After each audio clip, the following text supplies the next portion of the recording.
आके बैग लेके घूमेली कौन बच न हतवा के बैग लेके घूमेली कौन बच न अब के करा दुआरे डेरा डाली हाय सिया राम के बाजू अब के करा दुआरे डेरा डाली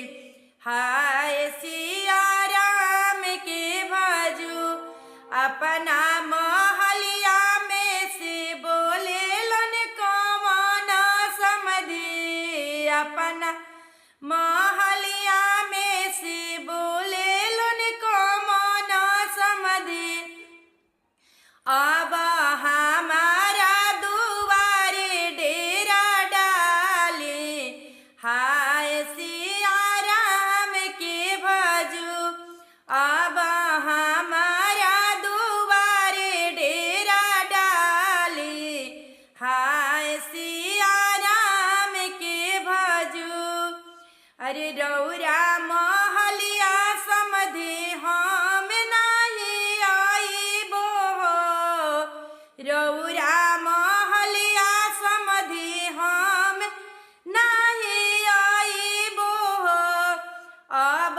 रह जइहे लड़ी काना दानवा हम सिया राम के भजू अब रह जइ लड़ी काना दानवा हम सी अपना महलिया में से बोले लन कौन समझी अपना महलिया में से अब सुनत हमार बचनिया हाय सिया लईकी तो होई है चिनर तोहर के देबो होल अब बेटा तो होई है चिनरो चढ़ के बियाह बेटा तो होई है चिनरो चढ़ के बियाह